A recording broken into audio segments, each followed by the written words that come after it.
Those were my Twitch was auto-hosting somebody already anyway, so it'll probably take it a second to kick them off. Like, get the fuck off our stream, people. Yeah, I'm done auto-hosting people. Fucking giving them free publicity. I like that. We do seem to be live, by the way. So welcome to the channel. Yeah. Hey everybody. Hi everybody. Oh, there it goes. I was waiting for like the chat to say that I'm not auto-hosting anymore. I knew I wasn't because I could see my beautiful face on the stream. I hate looking at myself when we're streaming or when we're not streaming. I just hate looking at myself. Period. But that's all I do because I don't read the chat or care. So I just stare at my fucking webcam and I'm like, man, I'm weird. What a weird shaped, weird voiced human being I am. Whatever.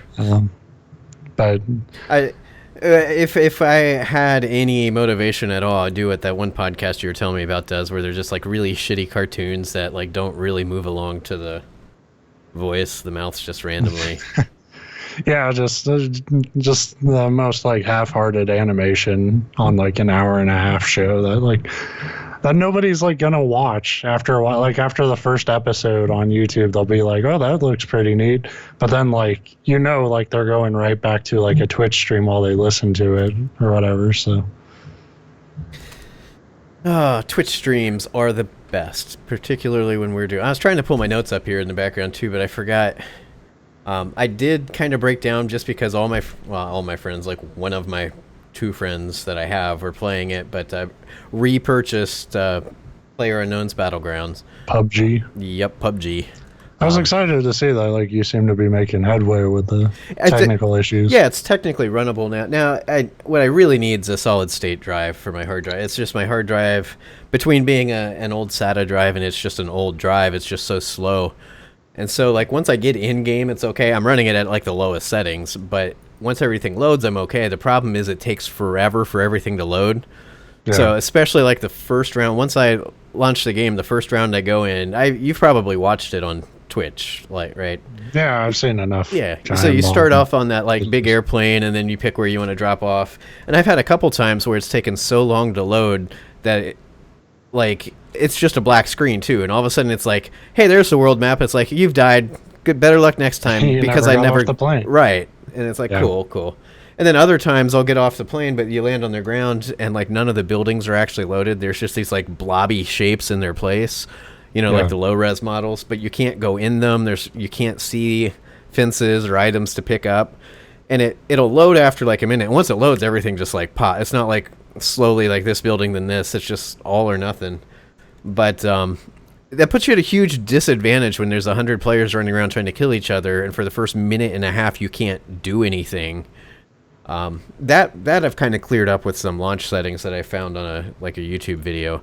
But it's when you get in it, it's pretty fun. I haven't played. I need to get a hold of my friends so we can group up and either do some duo or some squad, because that'd be even cooler. But man, it's terrifying when you're running around this big island by yourself, and it's funny because you think with 100 players, no matter how big this like map is, you'd think that like, there's players around every corner, and there's not. A lot of times you get lulled into a sense of like, oh, I'm all by myself, I'm okay. It's been 15 minutes, I haven't found anybody, and then just like, oh shit! Turns out they all set up the shop in this town, right. And I walked right in the middle of it. Because pretty quickly you can tell it's got that mechanic. If you haven't watched the game or read anything about it, basically it's like Hunger Games except militarized with guns. You're dropped on this island with 100 players. Most of the time there's like 15 to 20 that die instantly, probably because they disconnect or whatever. But there's shit like that. A lot of people like timing when you jump out of the ship is really important. The plane. It's an airship. Airship, yeah. That would be cool. A fantasy PUBG. But a lot of people like just are sort of the first major structure they see on the plane's flight path is where they decide to jump out, and they're all like going for like the same giant a big popular one is like, if you can, like a lot of people will try to get to like the military compound first because there's probably the best stuff there, but you like keep in mind like half the fucking match at least is trying to jump there and go there at once. So you're jumping like right into a firefight. Right, and if you don't, whoever the first few people to get guns are, are set. The other people, you're like, well, I'm fucked. And you don't have any armor, and you don't start with anything. You can unlock like cosmetic customization. Yeah, but it's not anything important you find. Yeah. And then of course it's got that mechanic where over time it'll shrink. Like you have to keep in the play area. That way, otherwise you'd end up with two people on a giant map and you'd never see each other. So that's the other thing is the second that the first initial circle shows up, you can kind of guess that eventually you'll be somewhere in about the center of that circle. So you have to start making your way that way. Yeah, and you kind of have to, but you have to play it kind of. Like, I've noticed a lot of people tend to play a lot more cautiously, where it's like, stay on the outer rim of the perimeter and don't try to go to just the middle of the circle right away, because that's just... Well, that draws everybody there. Right. But the problem is if you stay on the edge, towards the end it starts shrinking, like, it seems to be anyway, faster and faster, and then you're constantly, like, on the move, and the more you move... Yeah, but you get a heads up before it starts shrinking. So. But a lot of times it's like 2 minutes to get... 100 kilometers or whatever, and that's where people who have cars and motorcycles tend to live. Right, but that's a really cool like two-sided coin too, because then you can move you can stay in the zone easier, but it's loud and everybody knows where you're at. Yeah. So it's really cool the way it just naturally kind of balances itself. So yeah, it's fun. I wish it ran a little better. I think. I could really stand for more RAM, a better video card, and a solid-state drive. But I've noticed, like, if I'm watching my, task manager while I'm playing, it's just the you got the CPU and all that. The disk usage spikes to 100 when it's loading, and it takes forever. But then once everything's loaded, my memory usage is down around like 53%. So it's not really taxing my system so much as it's just not optimized very well. Yeah, and I mean, hopefully they figure that out. I don't know if they can, if it's something that just like, just to like initialize it, it's really demanding, but once it's going, it's fine, but we don't really know a way around it. Like I said, I think with the solid state drive, that would clear a lot of that up, because it's, RAM would help too. The more you can store, I don't really want to get into computer stuff, because I'm so far behind on all that shit. I'm talking out of my ass, But yeah, I kind of need a new hard drive anyway, because I'm getting full on this. And that's one of the things it did, is I cleared up a bunch of space. I was down to like 80 or 90 gigs left, which in the grand scheme of things, that's like 3 games. But so yeah, it's fun. I can't play it with 100%. Sometimes I'll launch into a game and it takes forever to get into a game, so that's frustrating when it doesn't work and you die right away. But the times I get in and can play, it's fun. Yeah, I have a SSD with mine, and it's pretty handy. Like, there's just some games that just seem to like need it more than others. Yeah, it seems to be. It's good to have, but I don't. It's not like my default. Like, I usually put things on my hard drive anyway. That's the big trade-off. Is it's like an SSD drive I can get relatively cheaply. It's like around $100, but it was like a 250 gig drive. It's like, oh, cool, I could fit like 3 games on that. It's a trade-off. They're faster, but they cost a lot more for big storage. I don't have that much on mine. Like, my SSD is like, I think like 230 gigs, and like my hard drive's a terabyte. So if I can use my hard drive, I prefer it. But so PUBG, that's. This is like the first podcast. We kind of talked about it, and it's like, yeah, you know what? Next week, I'm not going to be too worried about talking about video games. We will, because that's part of what we talk about. But I'm not going to try to focus on. And then I've got all these video games to talk about. But I guess not all these games, but that one. I mean, I don't have that much to talk about, but that's because the game I'm reviewing has an embargo that's not up until the 17th. Bastards. But I did beat it, so that review will be up on the 17th. I saw you playing it, and I was like, I wonder what happens if I click the watch spin play button. Well, that's weird. That's weird. The weird thing, like, they send a fucking... In the email, they're like, and don't stream anything except these first areas at this date. Is like, why the fuck would I ever stream this? Yeah.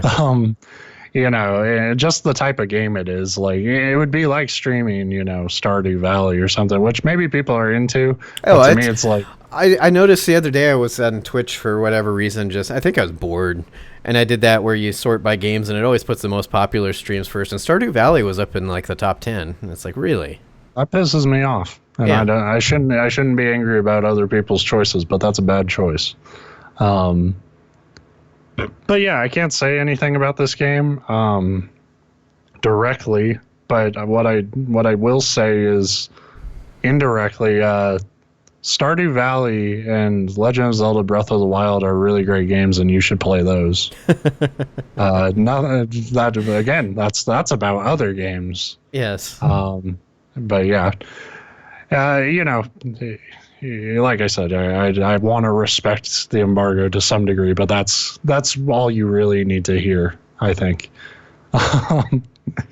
Really, people should just not send me review codes anymore, because it never works out for anyone. That's one of the reasons that I kind of got away from doing reviews. Is it's like every now and then you could get. I never really requested like big titles, just a few, but you can get a lot if you're a small streamer or blogger or whatever.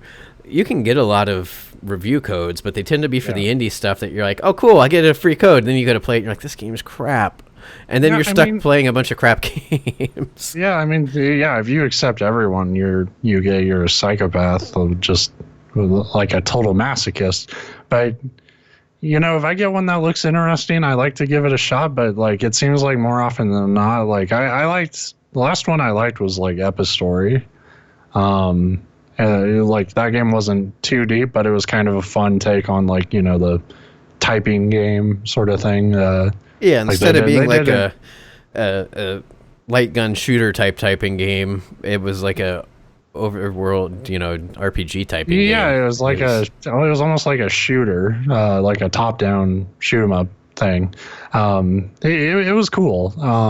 But it seems like more often than not, I just get games that like they have some absurd thing where it's like the 17th. It's like, I'm ready to talk about this now. And people will probably say, well, you need to put more time into it. It's like, no, I got the credits. I know what this game's about now, and I could have the review up tonight if I want. Like, I will have it finished written tonight, because I just don't want to think about that game anymore. But it's always still like something I will talk about, and maybe this will just be like, maybe this is a violation of things, but one thing I can't stand is when a game recognizes a criticism it's going to get, but doesn't address it at all.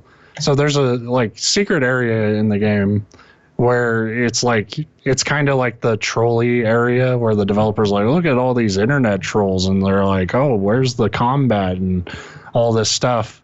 But one of the things like the trolls ask is like it's literally these little troll characters, and they're by like a pile of shit. So not a bad character design, but they're like, one of them's like, mechanically, is this all you do? and it's like that.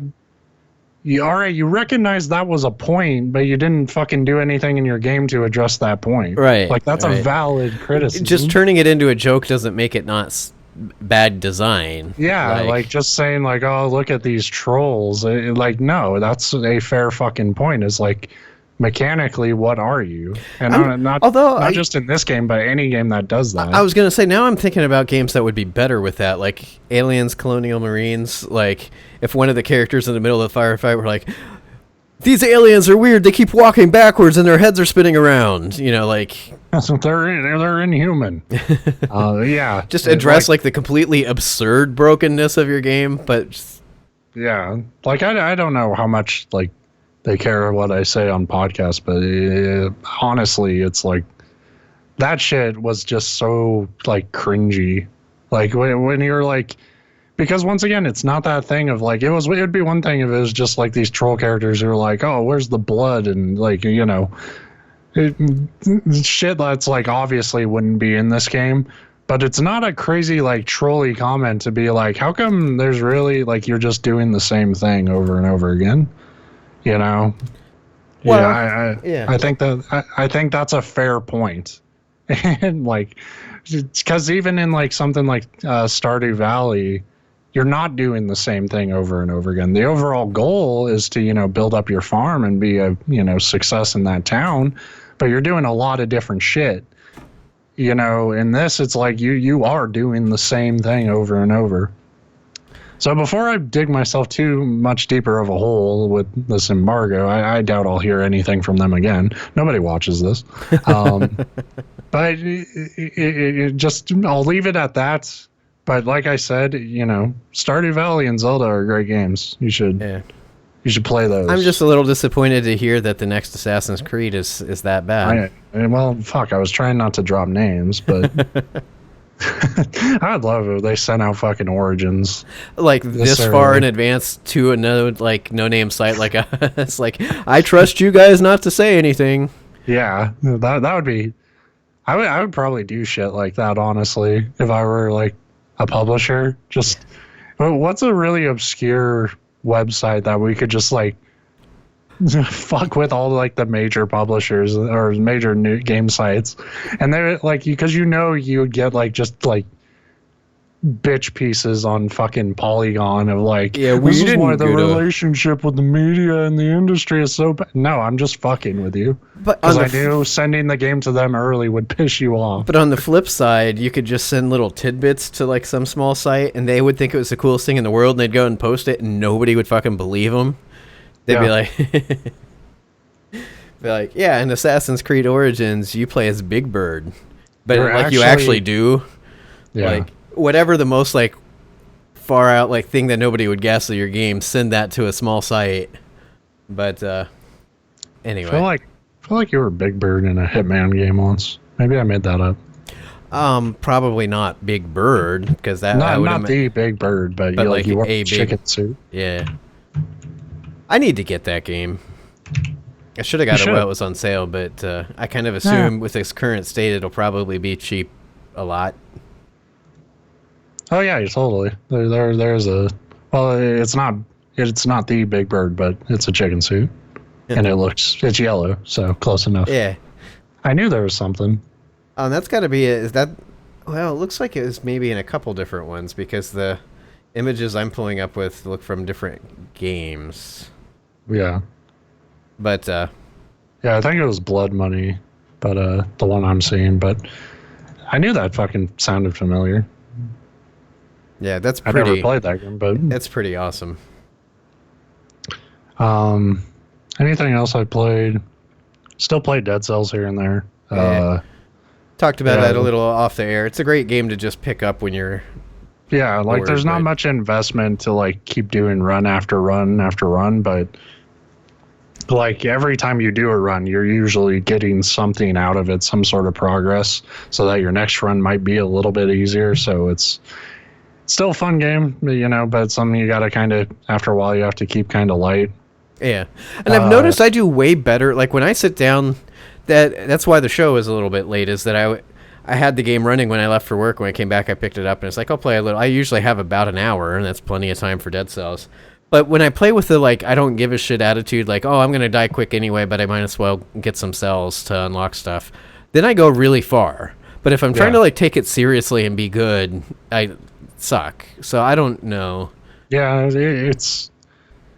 Yeah, like, I made it all the way to, like, I think what I said was the end of the early access content, and...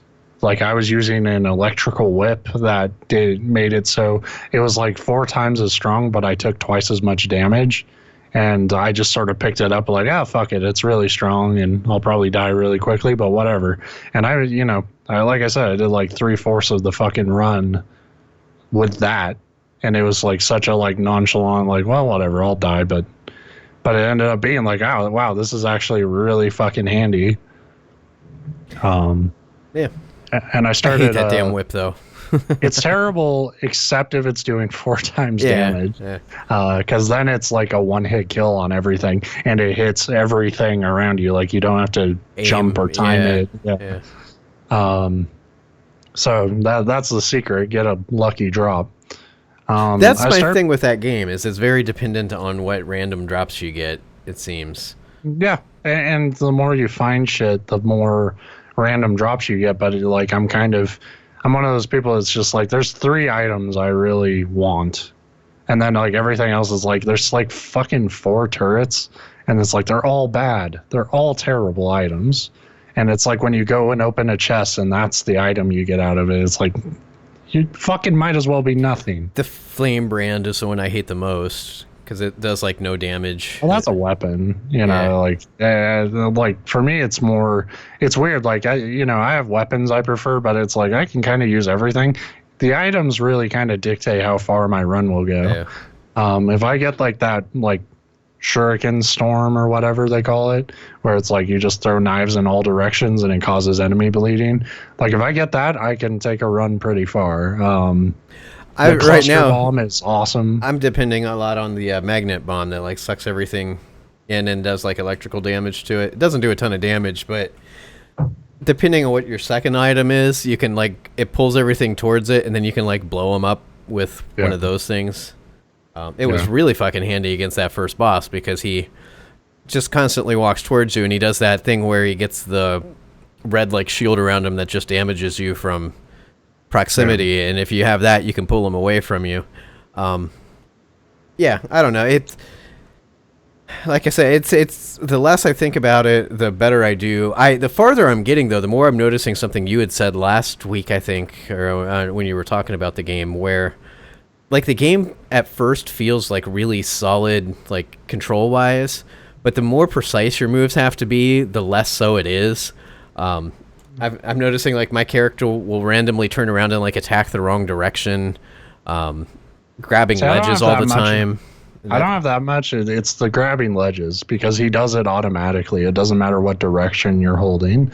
That's the shit that really pisses me off. Like I'm playing with the DualShock 4 and I'm using that D-pad, so maybe that's a little more precise. But it's just, there's just certain maps that are like, the ledges are too close together. Like I'm trying to do a stomp attack and I have to hit it, but instead my character pulls himself up a ledge that like has 3 other enemies on it, and I'm just, I'm fucking free meat for them. And the weird thing, the stomp attack is not very dependable always. Sometimes it seems like, it works every time, and then sometimes it just doesn't want to go off right. And then it's weird, because in the first couple levels, it seems like if you do a stomp attack within like a mile of an enemy, it hits them.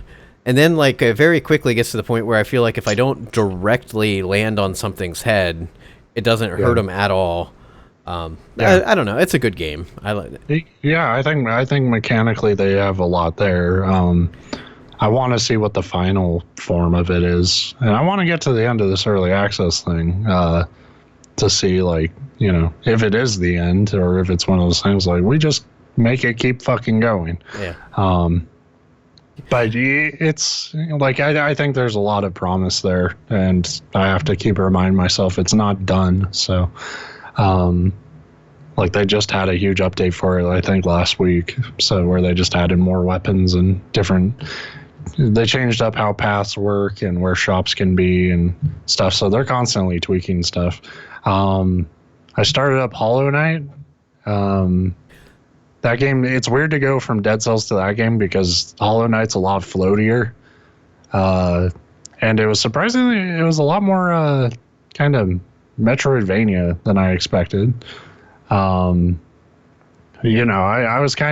was expecting some sort of exploration elements, but this is very like how you like, it has like that platforming verticality of like an old Metroid game. At least so far. Like I maybe put like an hour or 2 into it, and it seems pretty good. It has a good mood to it. It has great music. I like the art style and stuff. It's just haven't found that thing in it that like, it's like, okay, I gotta keep playing this, and part of that's just starting a new job and stuff going on in my own life. I haven't really had the energy to play much of anything, but that game seems cool. And then anything else? I've been watching my brother play Persona 5 because I've kind of accepted that I'm probably not going to be able to ever beat a Persona game. Yeah. And I've been having a lot of fun predicting shit that's going to happen based off of nothing. I'm just sort of like, oh, that guy's a piece of shit. Don't trust him. And then it's like, I'm right. You know, like, and my brother's like getting annoyed. Like, stop trying to predict this fucking story. Like, he's trying to enjoy it, and I'm trying to take that from him. Yeah, that's kind of like when my wife watches Supergirl, which is the worst fucking show I think I've ever seen in my life. That's not true. I hate that show. You watch 2.5 Men. Don't lie. No, Supergirl's worse. No, it's not. I haven't even watched Supergirl. I guarantee. Watch better. It's the acting is basically it's the adult version of those like Disney live action, like channel live action shows where they tell everybody to overact like as much as possible. And it's just like the corniest, most transparent. That's all those like CW fucking superhero shows, though. And even like fucking Daredevil in season 2 fell in that trap. Yeah, I haven't watched season 2 at all on that. Don't. That's sad because the first season was so good. Like, watch up to the point where like Punisher's story is pretty much done because he's the only thing that is interesting at all about season 2. And they resolve his storyline like 3 episodes before the finale, and I was like, I just can't give a shit about just like Daredevil versus like Power Ranger ninjas. It was the stupidest thing. That's what people that write superhero movies or anything really, but it really comes out in like movies and shows, need to understand is that a superhero is only as good as the villain that they're against. Like. That's true, but it's also, I don't think it's even necessarily that, because we see a lot of cases where it's like, these are good villains. Why is this movie still terrible? Why does this show still suck? And I think Daredevil is a great example of it. Like, you think of that first season of Daredevil and just like how fucking dark, and like, I'm not saying it's like the best show on television, but it was a lot darker. It was a lot more violent. You know, Kingpin was this like unhinged fucking power tripping psychopath where you just like, for any perceived slight, you'd be bashing your head in with a car door. Yeah, but he was like kind of grounded in this weird, like almost understandable character too. Yeah, like he was kind of broken, but there was just a realism to it, you know, whereas like.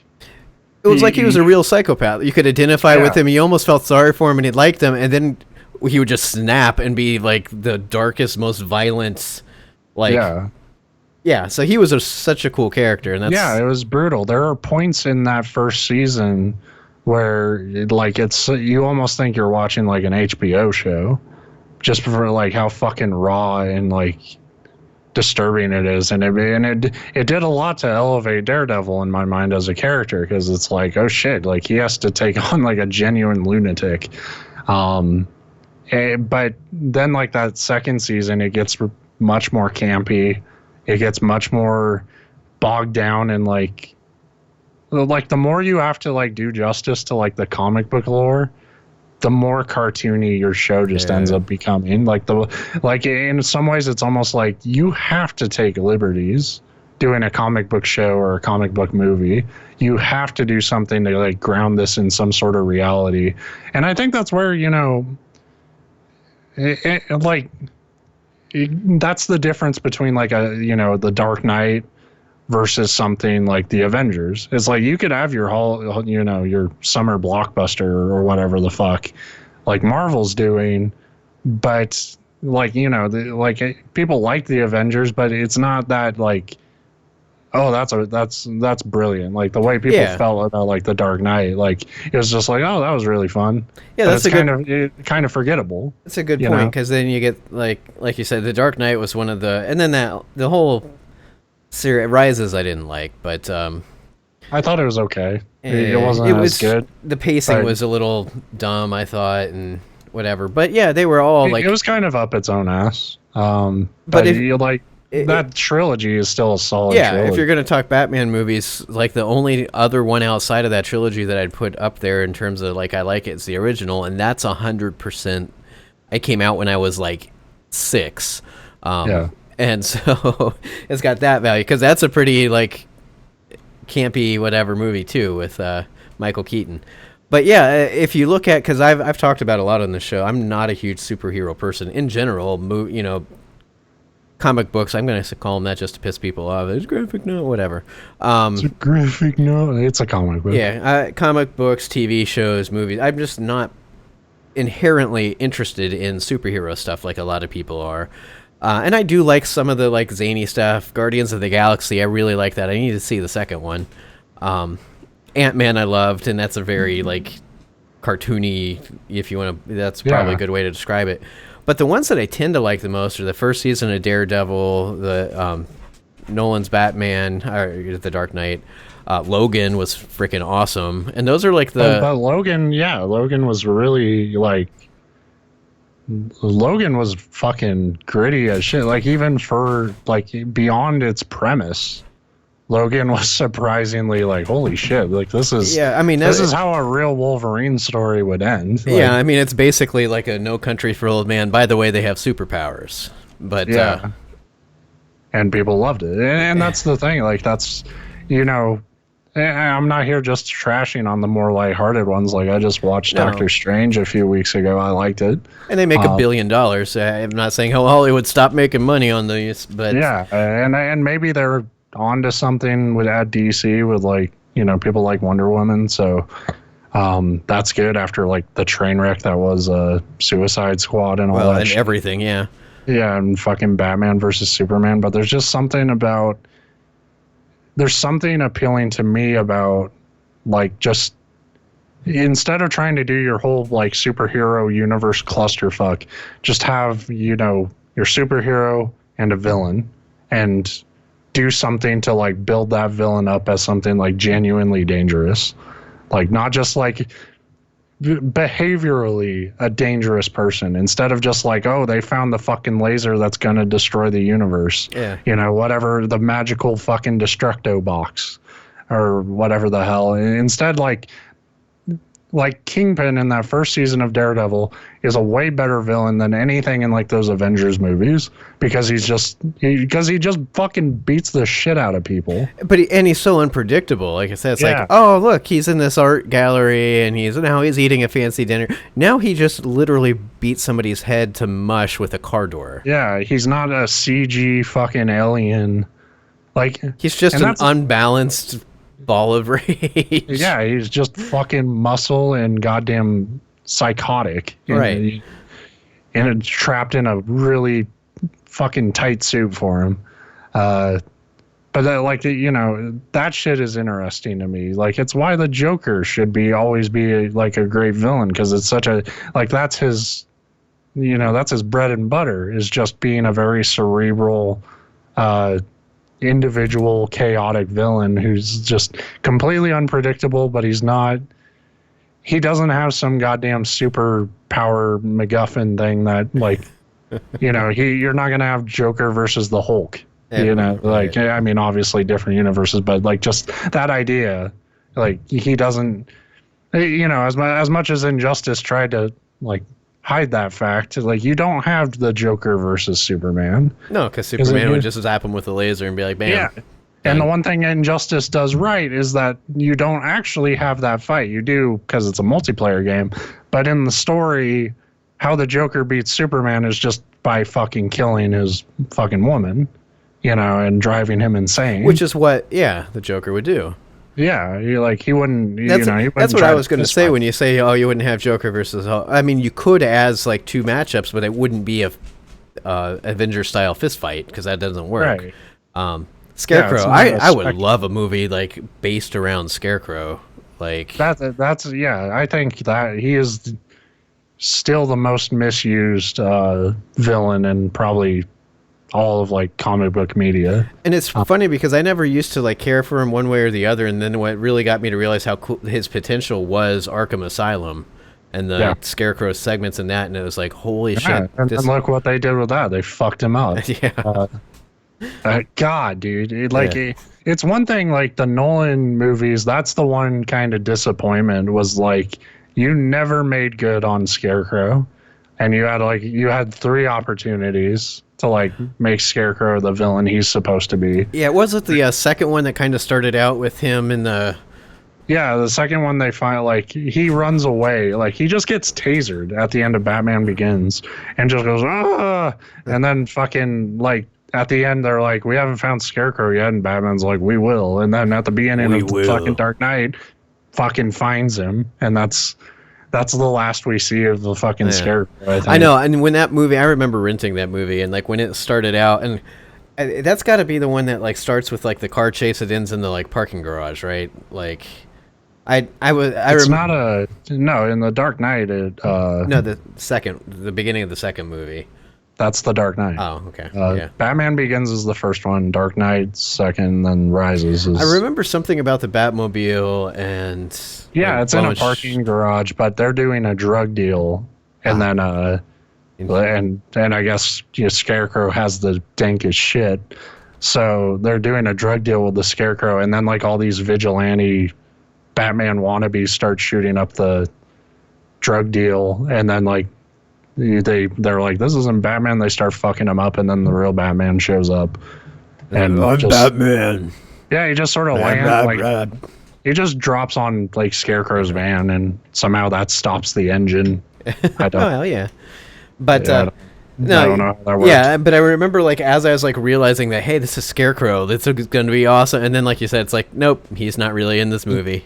Yeah, they just never really make good on it, and it's a shame because they got like a perfect actor for him, and it's just like, god damn it, dude, you could have made him so cool. Kind of figure that like, well, he'll be back in 3, and it's like, no, I mean, Bane's a cool villain too, but I mean, I love Tom Hardy. I think he's a great actor. I think he put a lot of work into his Bane performance, but it just, the writing is not there for that movie. No, and like they build Bane up as something, and then they don't make good on it because they just hit him with a motorcycle at the end, and it's just like, both characters are fucking villain. For me, it turns into, I know it's overplayed, but like it turns into like Batman. I'm Batman. And he's like, I'm Bane. I'm Batman. I'm Bane. It's like, talk normal. It's more I'm Bane.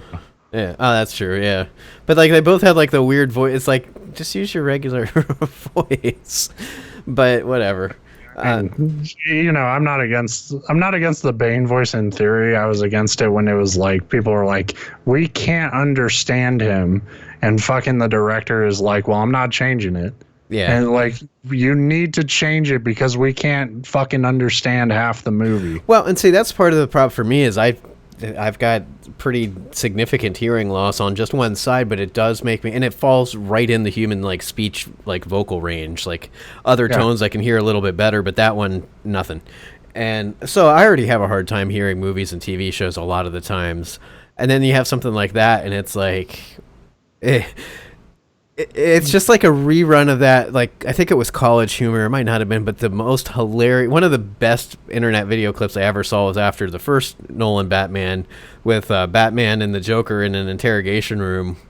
And, Batman's like, what'd you do it? And he's like, what? He ends up like Batman gets pissed because he can't understand him and beats him up. And I think there's something like with Bane, like I know part of it was the fucking mask they give him. Yeah. And it's like, well, like I said, I love Tom Hardy, but I wonder, like, what if they just gave him, like, the luchador mask? Like, what kind of, like, interpretation of Bane could you do of just, like, a guy who's he's wore this mask his entire life, and he's, like, it's just part of his identity. And it's easy to weave that into the backstory because they want to be like, well, he came from the same place where, Bruce Wayne was and blah, blah, blah. It's like, yeah, but when he first, like, got out, he could have used that abilities as a luchador, like realize that, hey, and then I don't know the like complicated like all the like different lores on Bane. Well, they tried to like, that's the problem with that fucking movie is like they tried to interweave a lot of that shit in with like the League of Shadows stuff, and to me it's like like all tying it back into like the first movie. So they like had to connect him to all that for who the real villain turns out to be. And instead it's like, Bane is at his best because Bane is just sort of this wild card. Like he's not actually attached to Ra's al Ghul. He did grow up in a fucking prison. where he just sort of learned that, the strong survive, and he has a weird fixation on like a teddy bear and shit, because like he wasn't even like, he didn't even do anything wrong. Like he was just, his mom was in prison and he was born into the prison, and just like he had to keep fucking living there his whole life. And like starting from that point, what could you do with Bane to make him an interesting, sort of one-on-one villain to Batman? Instead of doing that, like they had to like, it's probably the biggest problem with Nolan is like he felt like he was writing a 3-part epic instead of like taking it sort of like one Batman movie at a time. And that's like really, in my opinion, the best way to handle superhero movies anyway. You don't need this big overarching. I mean, that's what comic books are, is it's one thing at a time. Like if you think about it, like, The Dark Knight was great because it was pretty damn detached from that first movie. Like, you get Scarecrow at the beginning, but it's not like the Joker isn't like some fucking like, I worked with fucking Ra's al Ghul and now I'm gonna stop you, Batman. Like the Joker was his own thing. And just like, like trying to like put a hard ending on Batman is just, it's never gonna work. It hasn't worked in the comics. It's not gonna work in a movie because people just like Batman. What if he gets killed by a new supervillain called the Exterminator? It just like leaves traps in the Batcave while he's out. Like, that's a cool hard end to the Batman saga. I'm pretty sure there's a Batman villain who's basically that. But like Ratcatcher. But he's no superpowers or anything. He's just literally an exterminator. That's like yeah. I'm not joking. Ratcatcher. I'm pretty sure that's his whole thing.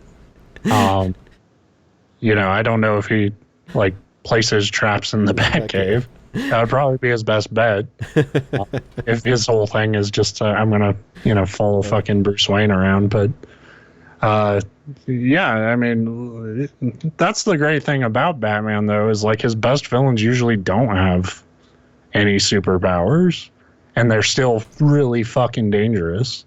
Like all the cool stuff in the Arkham games is like, the worst parts of the Arkham games are shit where it's like, oh, you have to deal with Killer Croc.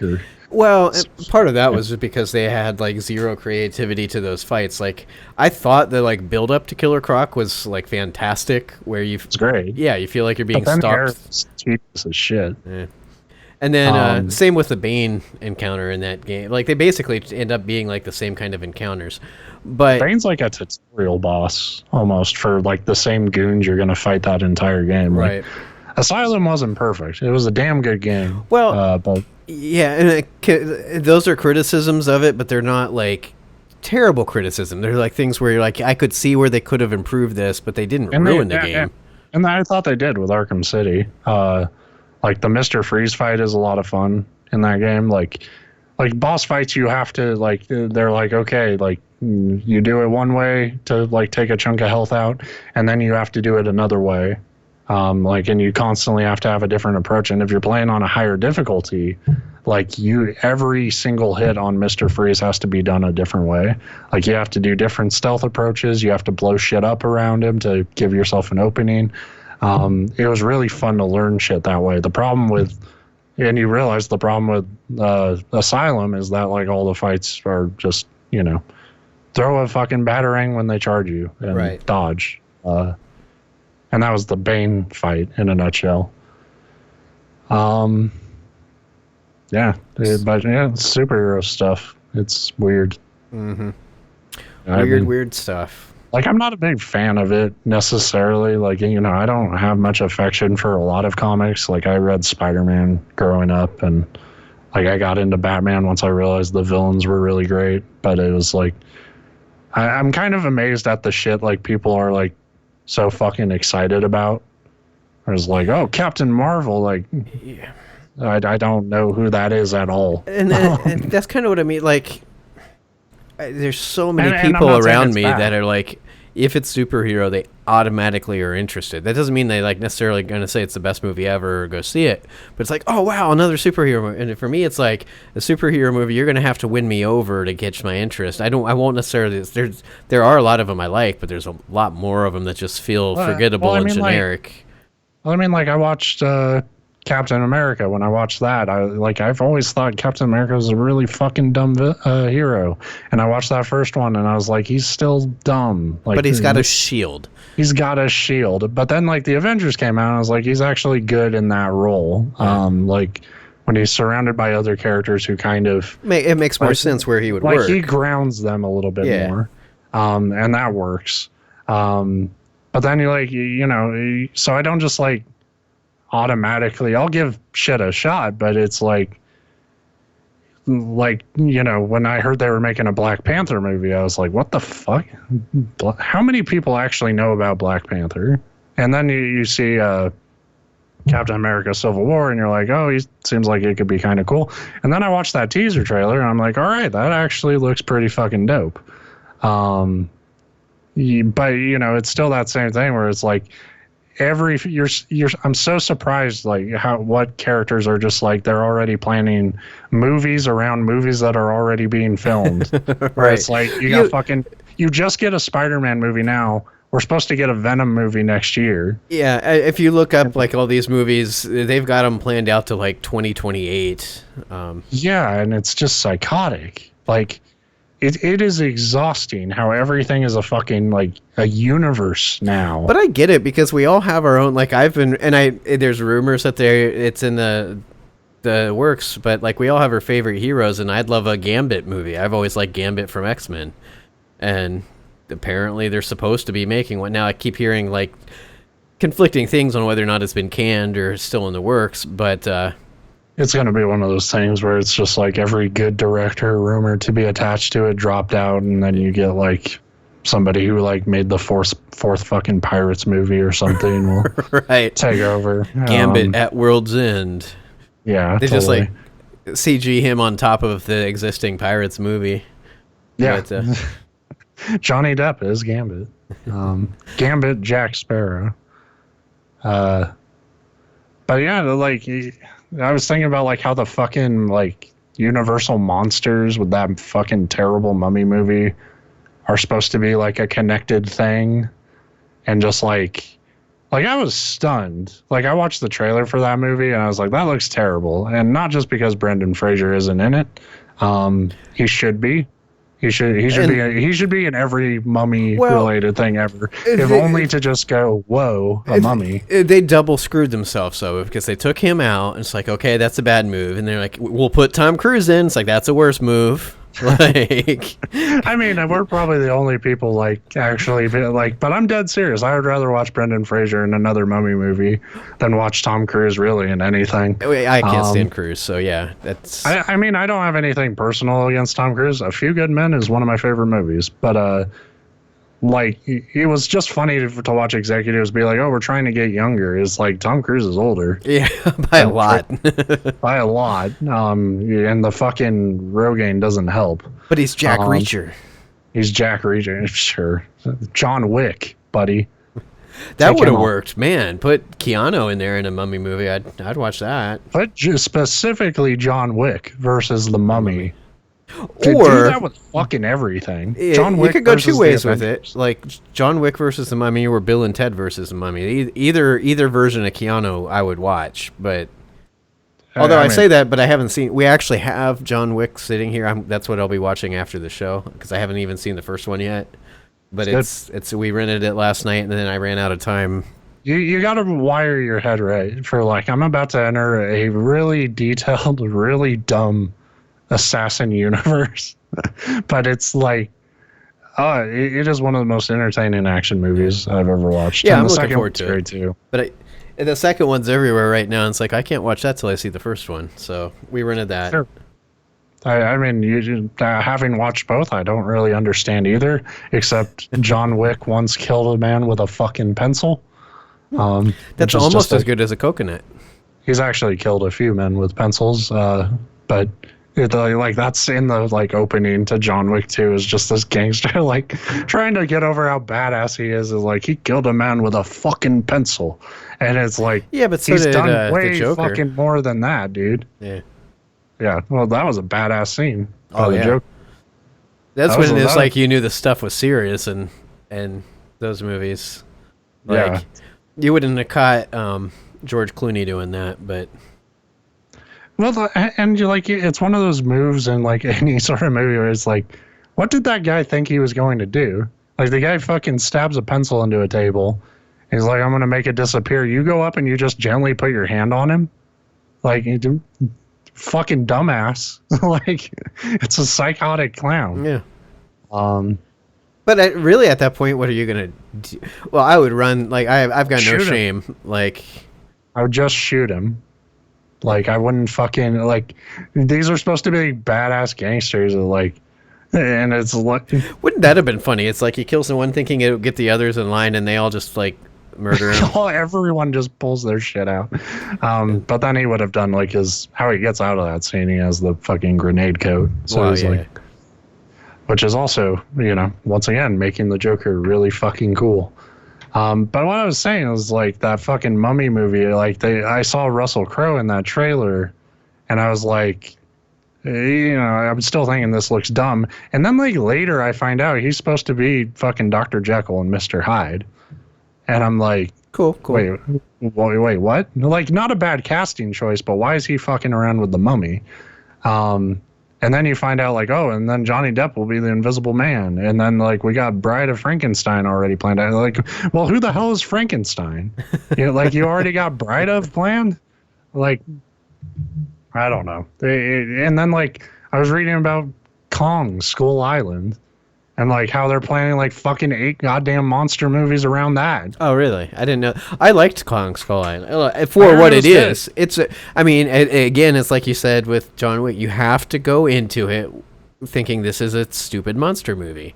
Yeah, and it's a good one. I want to see it, but it's just like fuck everything is a goddamn universe. Yeah, it's Hollywood gets this thing where they're like, oh, we got to make things franchises to maximize our money. I'm like, you realize different movies that aren't related that still sell billions of tickets will make the same amount of money.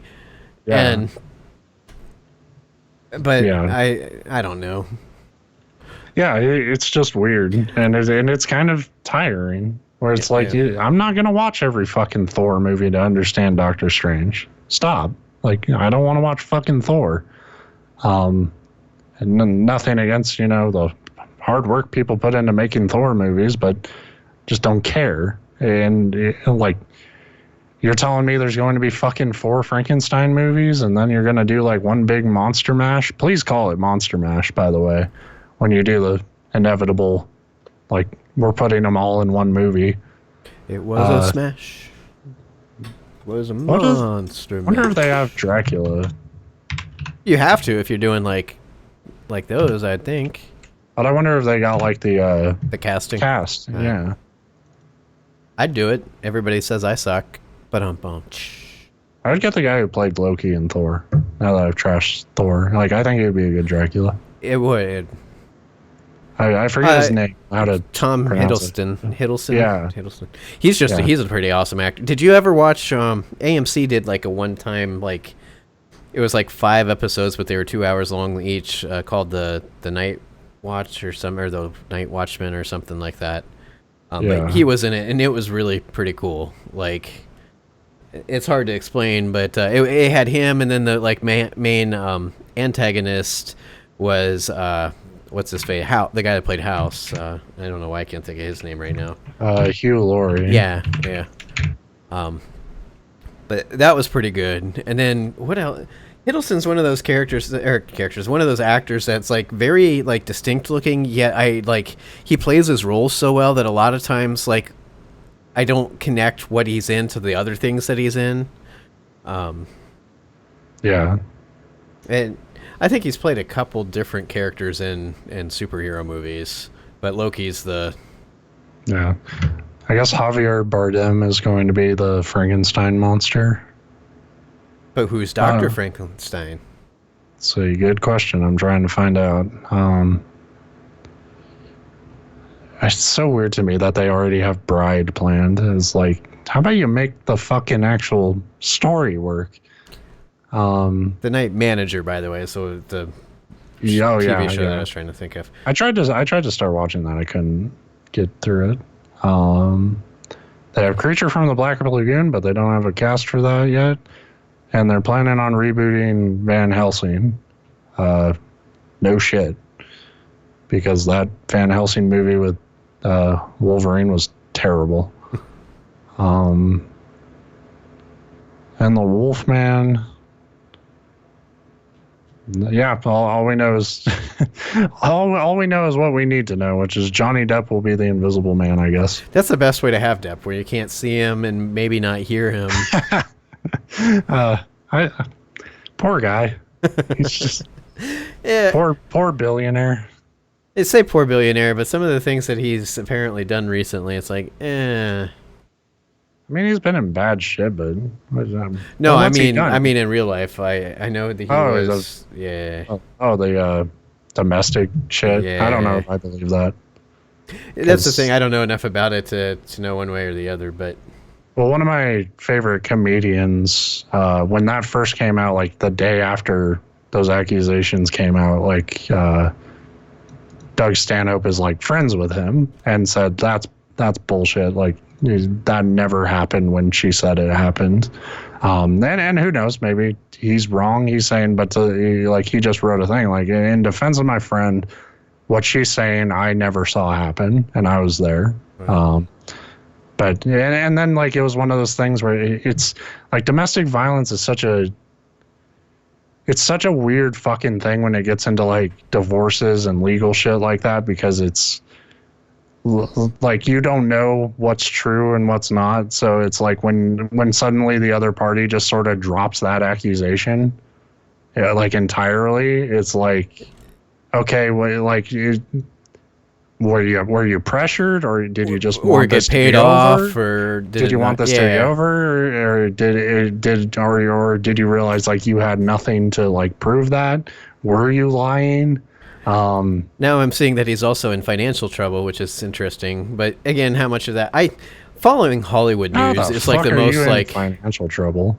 Like you get the whole reason there are still Pirates movies is I think like, he calls Hollywood up. He's like, I'm out of money. Another Pirates movie. They're like, okay, because everybody wins. I heard the last one wasn't half bad. Like it was still derivative, but. I heard it was better than the fucking disaster before, but pretty much I heard it was like better than everything since like the first, which isn't saying much because everything since the first one has seemed pretty crappy to me, but oh my god, I hate this. He's in financial trouble, according to Salon, take it for what it's worth. All right. Because he's collecting islands. Mm-hmm. Like just that is not financial trouble. like financial trouble is like you went to the hospital and you owe $200,000 because you don't have insurance. Like that's financial trouble. Like this is like a guy got fucking bored and bought islands. He probably drunk purchased them. Like I wonder if you can buy uninhabited islands on Amazon. Probably. And that was his problem. One night he just got really fucked up and he was like, islands. And then it's like, because you've purchased this island, would you like this island? And he's like, yes. Yeah. See, like, the thing is... Or... If you buy an island, how about prove you're worthy of an island and, like, develop it into something?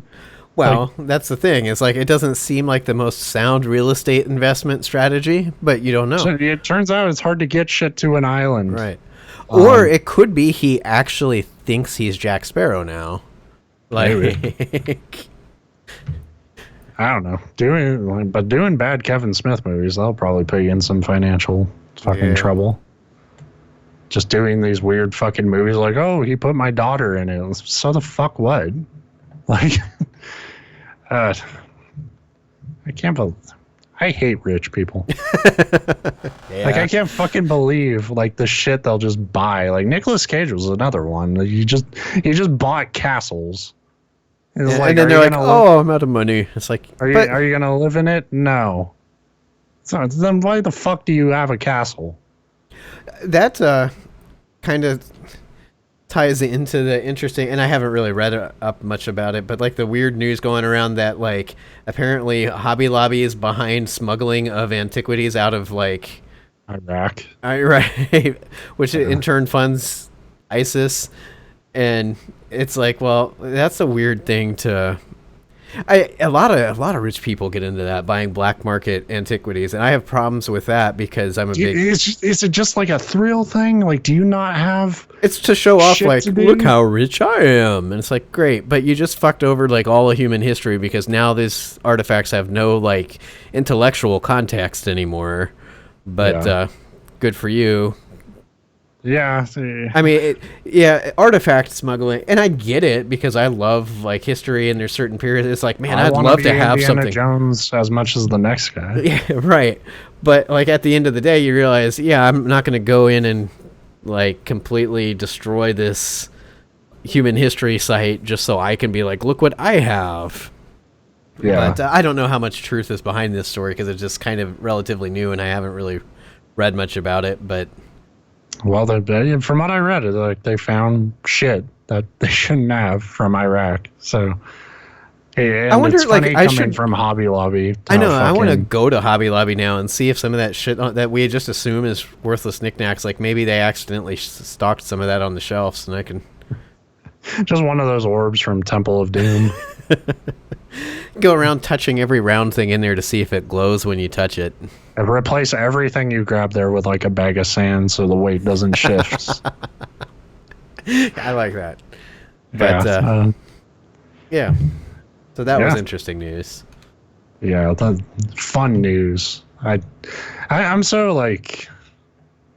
I mean, part of it is like, I'm trying to get used to this new job and stuff, and I'm, trying to focus on personal shit right now. But like, also, I just don't have patience for a lot of news that I'm reading these days. The other one that I jotted down because it's interesting to me about how stupid it is, but this Alex Jones from InfoWars, coming out with this article like, NASA's been kidnapping kids and they have them enslaved on a colony on Mars. So what is it? Did we go to the moon or do we have slave colonies on Mars? Like, you conspiracy theorists can't have it both ways. Yeah, we didn't land on the moon. We can't. That's impossible. But we can send kids to Mars without anybody knowing. Fuck, dude. And of course, like, to make it completely political, InfoWars has to be one of those places that Trump likes and has like. Oh yeah. Publicly been like, you guys do good work. It's like, yes, this is great fucking work. They were also the people behind that Pizzagate crap. But fucking horrible shit Trump does, like, their guy won, so they'll never have to say anything critical of their guy, because in their mind it was like, oh, he's going to be the monkey wrench in the corrupt system, and I'll take a bullet for you now, Mr. President, but Obama wasn't my president. Nope, Obama was sending kids to Mars. He was turning frogs gay. Yeah, like that's another Alex Jones famous clip where he was like talking, they're putting chemicals in the water and they turn the freaking frogs gay. Except for certain species of frogs have been known forever to be like asexual, and they just can kind of swap back and forth. But you'd have to actually go to school to know that stuff, so I don't blame them for being confused. I blame them. There's a lot of fucking people who didn't go to school. They just don't fucking think about shit. They don't pretend to be smart. It's they keep to their own, or they actually like learn shit independently. Instead, like, this asshole fucking just like started up a fucking network. I think that's and where a bunch of morons sort of jumped on board because it was like, he's telling us something different, and I just want to argue. I'm old and scared of everything, and this makes sense to me. Not old. Yeah, that's true. But, like, that's the fucked up thing is, like, assholes my age are like, and I'm not a young spry child anymore, but 25, and people my age are like, well, I think Alex Jones has a good point. Maybe we do have people on Mars. We need to get those slave kids off Mars. Which completely explains why we've been cutting funding to NASA steadily over the last 30 years. Yeah, good job. We have slave kids on Mars. We can't even bring them home now because you cut our funding, you dumbasses. Well, they've developed superpowers, and we don't want them back home. That threatens... Yeah, who would want the next step in human evolution to take over? We have it all locked down now. We do, except for kangaroos. The kangaroos are a problem. The kangaroos are not a problem. Oh yeah, they are. That's another thing I came across. We just walked up and punched them. I saw the video. Apparently, and this was just something random that I came across that I thought was interesting and kind of funny. But Volvo, a lot of companies, but Volvo's one of them, working on their self-driving cars, and they're supposed to be like in production by like 2028 or something. But serious R&D is underway, and one of the things that self-driving cars need to do is detect if there's an animal on the side of the road about to run in front of you. And it's like they have that, but apparently they're finding out now that it doesn't work with kangaroos. It's the most weird thing, but their system that Volvo's using uses it detects the animal, but it detects the ground to give it a baseline of how to calculate where the animal is. So when the kangaroo hops, it jumps up in the air, and all of a sudden the car thinks the kangaroo is really far away, and then it lands, and it's like, oh shit, now it's close. Oh, now it's far away, and it's a kangaroo problem. And it was interesting because they're like, yeah, we'll have a fix for it long before these cars are in production, but it's like a head scratcher, and it's like. Yeah. And apparently it's because they developed it using, I think they developed it, said in Sweden or Norway or someplace where the moose was the common problem animal, and it picks up moose really well, just not so much kangaroo, which is a weird Bullwinkle reboot, moose and kangaroo. But that made me wonder, what about birds and stuff then? Because there's other animals that aren't necessarily glued to the ground, aren't necessarily. Now I say your a bird just flew up out of nowhere. Yeah, I know, you're kicking back, scooting along in your self-driving car, and all of a sudden a bird flies. Birds fly pretty close to the front of your car all the time. You tend to miss them, although I have hit birds in my life. It's the dumbest thing to me, but I can just see you're kicked back, and this bird just swoops in, and it's not even real danger hitting your car, but just throws everything off, and you just veer into a pole. Well, we missed that bird. Wow. But yeah, that seems like I love that technology. I love that kind of stuff because it's something you would never really think about. They're like, this works really well. Let's go to Australia. Oh, fuck. Of course Australia fucks it up. Right. Of course they have the one goddamn thing that an otherwise good idea. Between that and they found out that they can't fit their didgeridoos in the trunk of these Volvos. But everybody in Australia plays those, right? Maybe it should just have a boomerang launcher out the front. Yeah, anytime it detects anything, it just throws a boomerang at it. Yeah. Worked in Zelda. Mm-hmm. Anything else going on? No, I got one more stupid article I came across that I don't really believe because I couldn't. I found it on a bunch of different sites, but none of it has any like specific details. Well, pretend you believe it. I'll yell at you. Cool.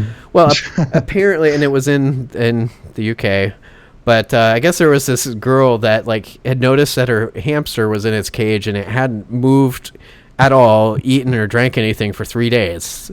So she decides to take it to the vet. So if you have a hamster that hasn't moved or eaten or drank for 3 days, there's one thing that immediately pops to mind that's probably wrong with it. But according to the story, they like get to the vet and all of a sudden it's just fine and it's running around like normal. And so they get to examining it and they ask the girl, has anything like unusual happened in the past couple of days that would make it, lethargic or whatever? And she said, not really, but it got out of its cage for a little bit and they found it under the fridge. And so they had examined the hamster and find a fridge magnet in its cheek. You know how they store stuff in their cheeks. Oh, shit. Yeah, and apparently it was in one of these metal hamster cages and it was literally magneted to the side of the cage. Like, that was all that was wrong with it. That's adorable. Yeah, and it's a pretty cool story, except for I call bullshit for... Except for the starvation. Yeah, that's the thing. A hamster that doesn't eat or drink for 3 days is probably not going to be in great health shape to begin with. But then the other thing, I can't get a fucking fridge magnet to hold a coupon to my fridge, let alone a hamster to a cage. Like... Yeah, those fridge magnets all suck. Yeah. Every one I've ever had doesn't fucking do shit. So, it could have been one of those, rare earth magnets, but that probably would have, ripped a hole in the hamster's cheek. So, Like, it's a really interesting story, but I call bullshit on it. Like, hey, there's no specifics. It doesn't say, like, where in the UK. It doesn't say any but specific. I get the no names. It's not like, oh, little Jenny, like, MacArthur from whatever. But there's, like, no veterinary, like, office pointed out or anything like that. But, yeah. I do like the idea of a hamster that got magneted to the side of its cage. Yeah, I do know that there's been animals and even kids that actually get hurt by swallowing like those powerful magnets, and then they like move your intestines around as you get close to metal. Like that can be an actual fatal problem. But yeah, for sure. And that's the way I kind of want to go. Like on a tombstone, be like, here lies Steve. He ate a magnet. Would you get buried or cremated? I prefer to be turned into an animatronic and like taken to Chuck E. Cheese, but I prefer Five Nights at Freddy's. If you have that box, check that one. Hey kids, welcome to the Njoystic show. You know, we can bust out that. I would still probably do the show with you. Honestly, like people wouldn't probably be a better show. Yeah, like that. Steve has finally shut up. Yeah. You just hear like gases escaping my intestine. Really? It's just, yeah, he's an animatronic. Now you're like crying blood. Put me out of my misery. Please end this. I completely forgot about all that stuff from Wolfenstein. We talked about it, I think, on the show last week or 2 weeks ago. Somebody was talking about it, and I'm like, I don't remember if I beat this game. And I like had to pull it up and watch the ending, and it was like one of those like, oh yeah, I kind of remember this. But that's like to spoil Wolfenstein, the New Order or whatever. That's for all you people who just got it on Steam sale. The like Nazis are taking people's brains out and putting them into robots, and it's like they have to do whatever they're told because they're robots, but they're still like. The final boss battle. You didn't play that, did you? No. Not yet. It's a game I like, especially seeing this next one looking pretty good. I kind of want to pick it up, but I'm fine being spoiled. Yeah, because the type of game it is, it really doesn't really detract from the game anyway. But the final boss battle is like this big like machine, like almost like the big robot from RoboCop, the one that like shoots the shit out of everything. But it's got your like best friend's brain in it, and like the whole time it's like trying to kill you, and you're fighting it, but you just hear it saying like, "Please put me out of my misery," like that kind of stuff, and it's really kill me, right? It's kind of cool and it's kind of creepy, but yeah. Isn't that kind of weird in like games and movies and stuff? Any fictionalized take on Nazis, like isn't the whole thing about Nazis is like they thought they were just like genetically perfect people. And but they in like fiction, they're always trying to like fucking we suck. Put the brain in a robot. Well, what they're playing on is Hitler was extremely like interested in the occult and stuff, like the Spear of Destiny thing from like the original Wolfenstein. Like he really wanted the Spear of Destiny because he thought it would give him some kind of powers. But yeah, it is interesting that we tend to focus on that like. I don't want to say fake aspect because that was a real aspect to him, but that shit's all fake. But it does make you wonder what kind of... They did do horrible like medical tests on people, but it was more... I'm trying to remember some of... like sewing other people's arms onto a donor corpse to see if it could like make it work. You know, horrible stuff that it's like, oh, they both died. But in the meantime, or, you know, like pulling out your intestines to see how long you could live. And it's like, huh, cool.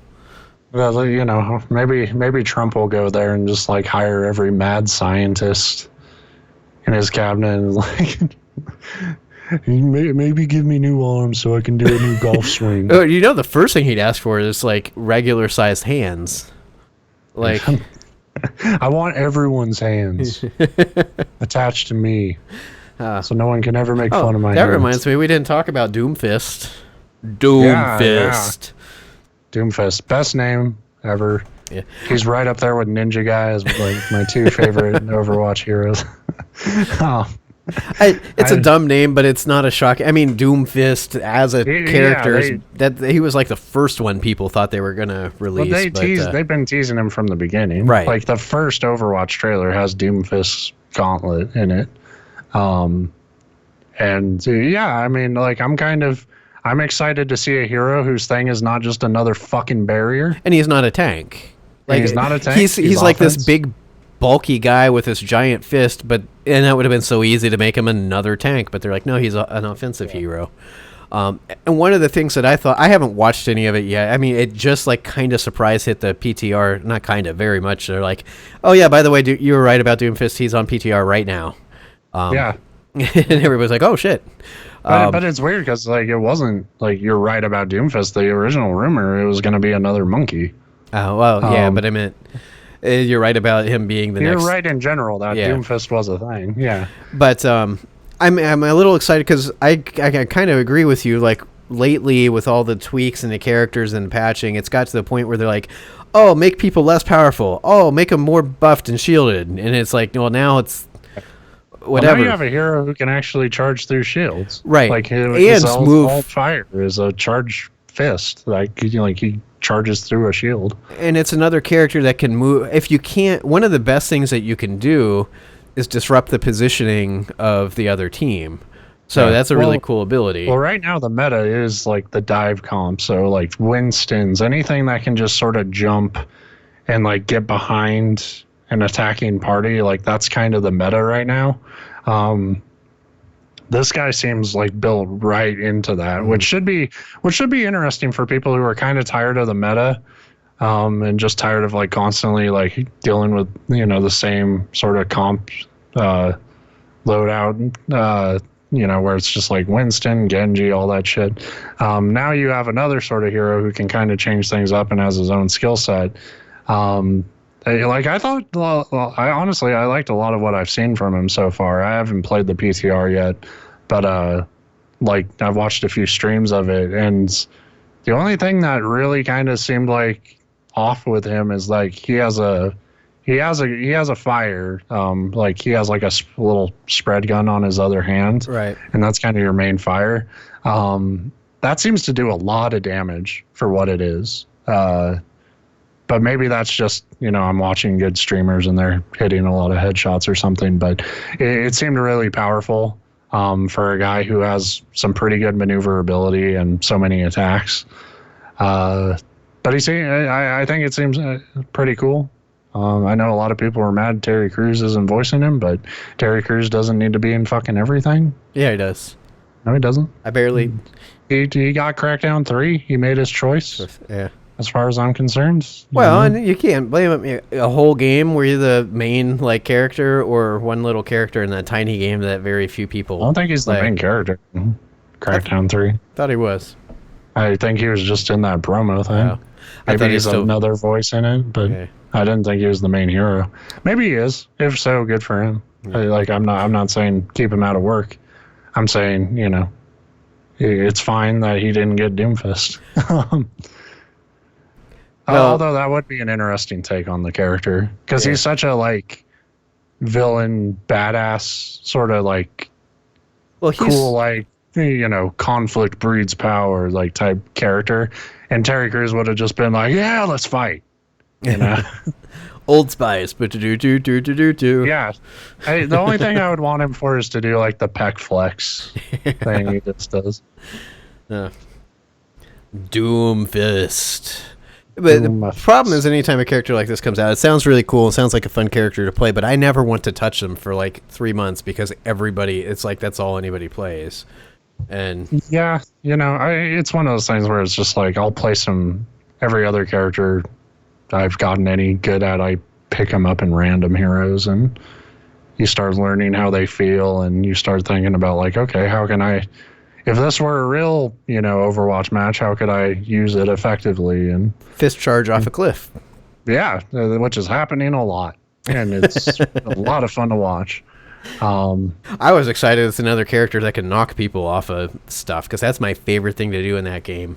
Yeah, I thought it was interesting. I watched the developer diary, and they said when you hit the charge fist on them, if you hit them into a wall, that does extra damage. Mm-hmm. And that's a cool attention to detail of instead of they just send you back, it won't do as much. But if he fucking smashes you into a wall. Although It should that's hurt more. technically the same as like Reinhardt's charge. Like you don't really do much unless you pin them into a wall. But But it's not like that because it doesn't kill you if you hit a wall. Like his charge absolutely will for most heroes, unless it's like a Zarya shield or something.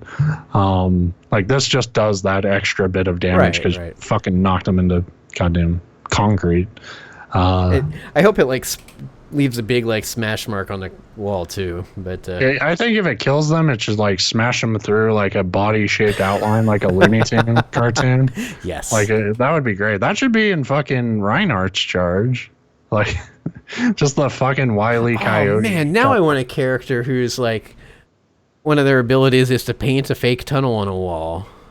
Like that should have been Sombra. Yeah. just whoop, and then fucking it's a hole. That would be pretty great.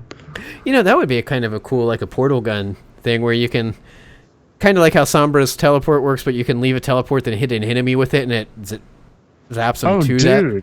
Like, what if a teleport gun, like, you know, teams move in the payload, you shoot the teleport to something that's behind them, and then shoot another teleport where your teammates can shoot through that teleport. Oh, man. So, yeah, like, we need the portal guns. Like, what was her name? Shell? Yeah. Yeah. Can we, like, have Valve and... Can Valve and fucking Blizzard put their differences aside to further break their already fucking, what some say is already a busted game? I don't know. I like Overwatch, but yeah, I probably won't play it again for a while because I just got other stuff. But that was one of the. I talked at the very beginning briefly, and I'll just end briefly with it. But one of the things that when I was clearing space to kind of defrag and move, you know, just free up stuff so that PUBG runs better. You know, I went to just the installed software and was going through, like, I just organized it by like the biggest apps, and of course they're all games. And so I was going through and uninstalling a lot of stuff that I'm like, I'm not gonna, you know, this is taking up 52 gigs and I'm not going to play it. And some of it was really stupid shit that I can't believe is taking up that much space. But it like also got me looking at like some of the things I still have installed, like the Phantom Pain, which I never finished. And it's like, you know, I should probably at some point go back and play that. It was I know you have your problems with it, especially just the ending that was a symptom of like the whole shitty bullshit Konami thing, but it's still a very good game. And so it got me looking at that stuff. And then apparently my PC likes it as much as I do. I went to uninstall The Witcher 3 just because, not because I was like, oh, this game's crap. I love that game. It's one of my favorite, but it's like, I don't need that installed right. Yeah. And it like wouldn't uninstall it. I only absolutely not. Yeah, I only tried one because I do that thing where I'm uninstalling like 6 things at a time, and that always kind of confuses Windows. But it's like, uninstall this. It's like, okay, we're working on it. And then like by the end of the night, it was still there. Like all the other stuff had gone, and I'm like, huh. But I had that with I remember one time I tried uninstalling Oblivion on a computer. This was a couple of computers ago, and it just wouldn't let me. And it's like, just like, I'm gonna have Oblivion forever. It was like, yeah. Yep. It's just right in the name there, Ben. Yeah, no shit. So that sucked because that was like half my hard drive at the time. Yeah, like, I mean, you could technically go in and manually, delete every game file. But it was weird. You could delete every game file except just the main folder. Cool. And it was just like, why? How hard is it to just say go away? Like, how do you not have your game programmed to do that much? Everything, that game came out a lot longer ago. Everything's pretty standardized with Windows installed now, where like, I don't know. I think the problem with Witcher 3 is, and it probably did delete it. I think it just didn't complete because it tried to go in and it's through Steam. So when even when you're using the Windows uninstaller, it really just triggers Steam to do the Steam uninstaller, and I probably just distracted it by doing too many things at once. But we can't get rid of all of this for you. It's like, you have nothing left to play except for these other 157 games. No, The Witcher, where will you get your boobs now? And I like that the warning that it gives you, because that's the one game that is like actually apt on, where it's like, if you delete this, you'll have to re-download it before playing again. It's like, shit, that's 4 days of my life. Yeah, that's a good point. I need to clear up a week to just download that fucking thing. But then other things, like, I want to say, and I loved the game, we talked about it a couple weeks ago, Little Nightmares, but it was like, I want to say it was like 9 or 12 gigs. And it's like a 2-hour platformer game. It's like, whoa, where the fuck is all this space coming from? That's pretty crazy. Yeah, that's memory management is fun. That's the upside of having an SSD and a hard drive is I don't have to do very much of that. Yeah, well, I've had this computer for like 4 years now, and this is probably the first time I've gone through and did it, because it's a terabyte drive too. So yeah. It's like I've never once like really worried about running out of space. But at the same time, that means when you get down, I remember a time when it's like, wow, 90 gigs, and now it's like, ugh, only 90 gigs. But yeah, like I remember like the original 360 hard drive was like 20, and like even at that time I was like, ew, fucking 20.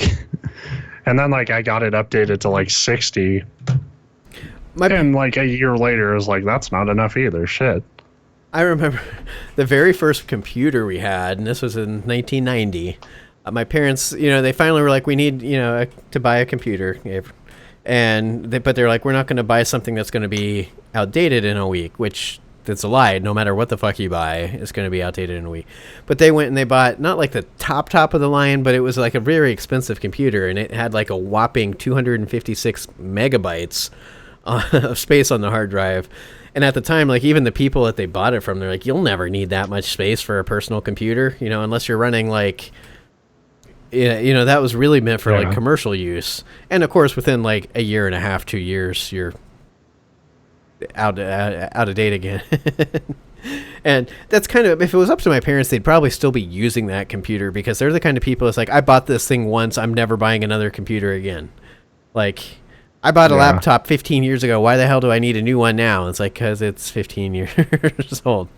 But, yeah. Unfortunately. I mean, it's kind of nice having a desktop where it's like, now I'm kind of at the point to do any meaningful upgrade, I would have to get a new motherboard probably. But yeah, and that's where you hit your, like, I'll upgrade like piece by piece until that, and then that usually signifies that, okay, I'll hold off until I absolutely have to, and then it's a whole big, like, new PC. Yeah. Yeah, I mean, I've opened this fucking computer so many times, and I'm still, like, nervous tweaking any little thing about it, so. Well, like that's the shit part about computers, that, like, I've been out of them so long it's easy to forget. But you open it up, you're like, oh, I need to, I would need a SSD. SSD. And it's like, that's easy enough. It's just a hard drive to plug it in. And then you, like, get one, you plug it in, and spend the next, like, 3 weeks trying to get it to, like, work. That was the hardest part of building this thing, was like getting those hard drives set up. Like, because my computer has spots for each one, but like the way they're designed and like the way the cables have to plug in, it was almost impossible to plug the cables into them, because like they just had these little like lips of like metal that covered like where you plugged them into. It took me and my brother probably an hour just to like hook those fucking things up. That's the problem, is I'm used to the old white like PC boxes that had, you could park your car in it if you wanted to.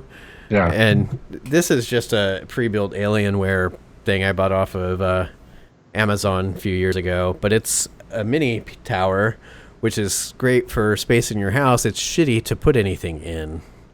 Yeah. Yeah, mine's pretty fucking big, and it's still just like, everything else goes in pretty well. It was just like, you have to take off another side panel to do the hard drives and stuff. You can't just like put it into the main stuff. And like, instead of like having slots for them or something that makes sense, it's like these weird little pockets you have to like screw them into, and then like you can't plug the goddamn cables in. Yeah, so like we always say, build a PC because consoles are scams. No, and I just, like I said, and then it's more than that. It's then you get like just weird hardware conflicts like that. couldn't know ahead of time, but it's like, oh, you've got this brand of hard drive and this brand of sound card, and they don't work well together. It's like, why the fuck not? They're two completely different things.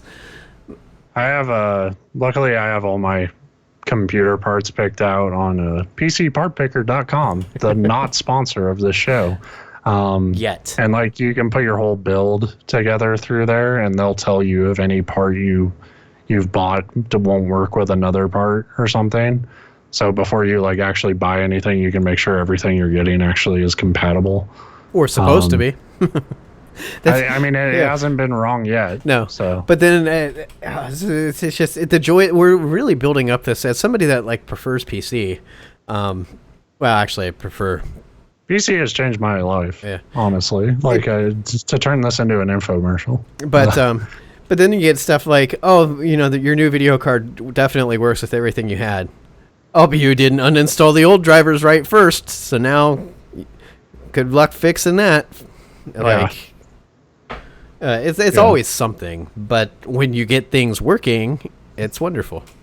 Yeah, it's at this point where it's like I almost hate turning on a console because I'm just like, they're two completely different experiences in my mind, though. Like, they're different experiences, but it's just so easy to like just stay on my computer and open the game in my computer, and everything that I have like playing, like a YouTube video or a podcast, just plays in the background while I do all that stuff.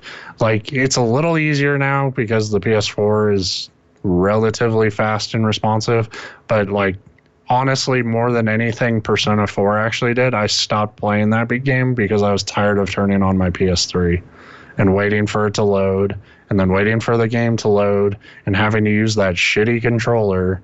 And honestly, like Sega's talking about bringing those games onto Steam and stuff, and I'm like, please fucking do, because I would love to finish Persona 4, and I'm willing to restart it to like. But be careful what you wish for, because a lot of they're just one of those countries that could be Sega. Sega Island. Companies that I don't necessarily trust to like actually put effort into the ports. So, well, that's why they're not. I mean, allegedly, that's why they're not up now, is because they're saying we don't want to just like half-ass the ports to them. But they've actually done really well lately by putting up like Bayonetta.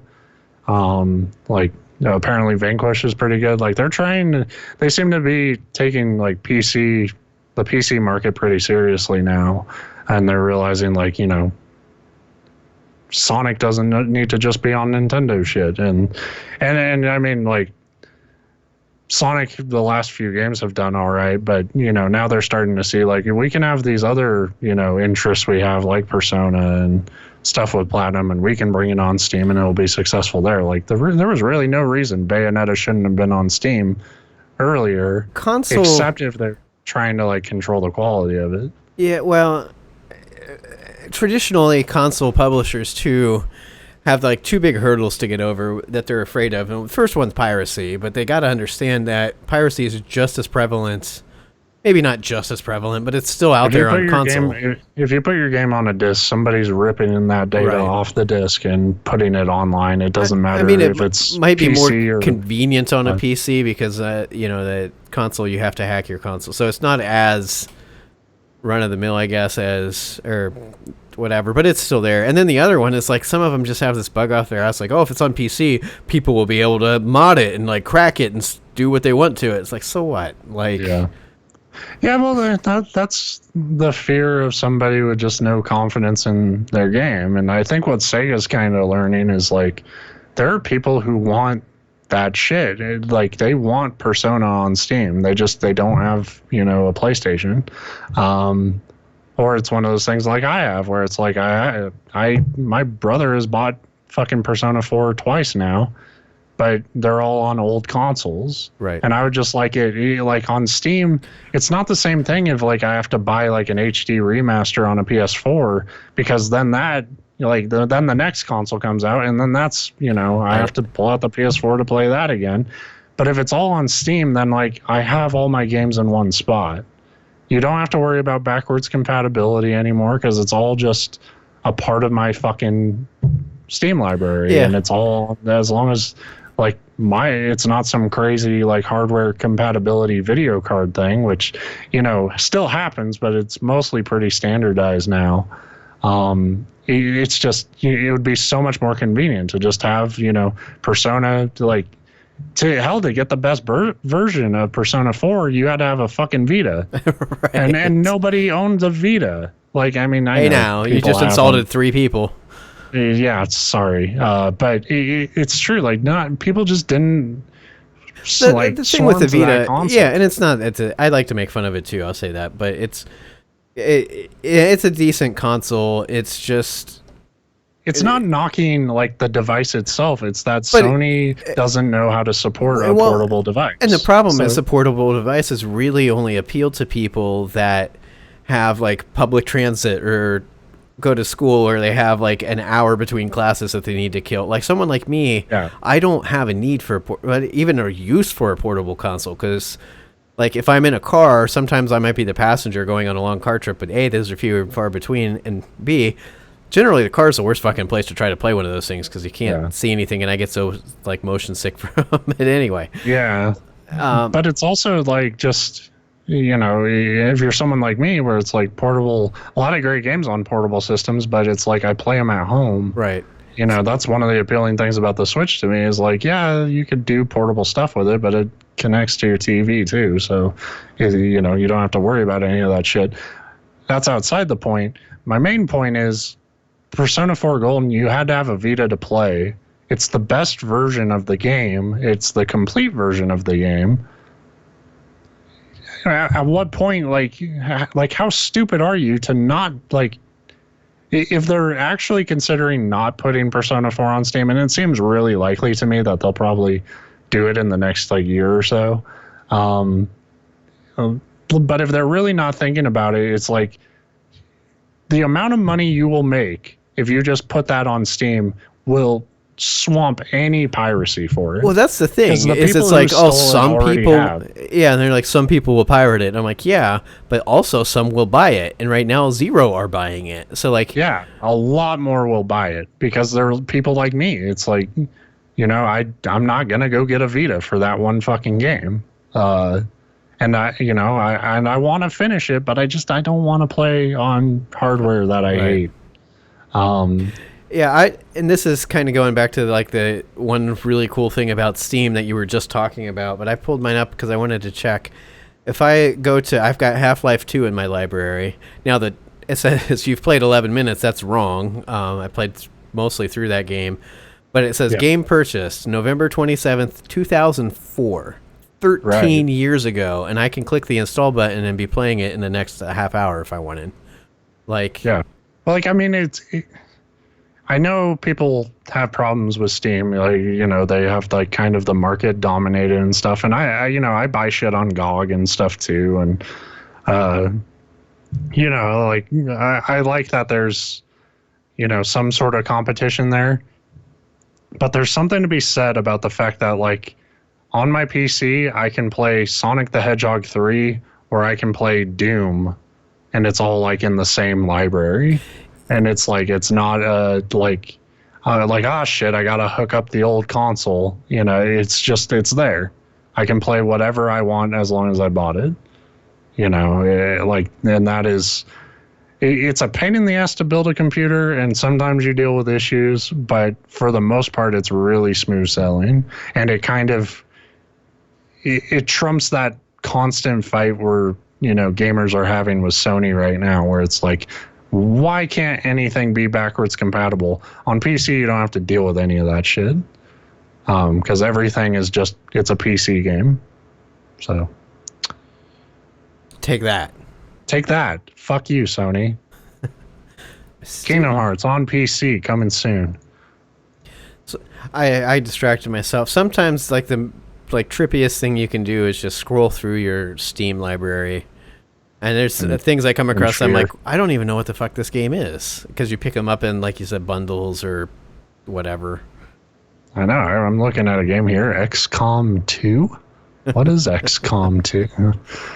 I have like every fucking XCOM game. I don't know where that happened. Probably a Humble Bundle, I assume. Yeah, and those are, you've not played any of the classic XCOMs, have you? Nope. If you want to break your computer, play one. Yeah, all right. Nice sales pitch. Yeah. I also got that. I got the Bureau. Yeah, I bought that a while ago. I think 2 years ago or so. It might have been last year. It was on one of the summer sales or something. I got it for like $3, and I haven't installed it yet. But it's one of those games that like when they announced it, people are like, "Well, that's kind of weird," and then it came out, and everybody's like, "This game sucks." And then like a year after it came out, everybody's like, "That game was so good." And it's like, wait, well, yeah, when that happened, right? Everybody hated it. I thought the premise of it was pretty interesting, and so when I saw it for, like I say, it was no more than $5, but I think it was like $2 or $3. So yeah, I have that one too. But I have Life is Strange. I don't know when that happened.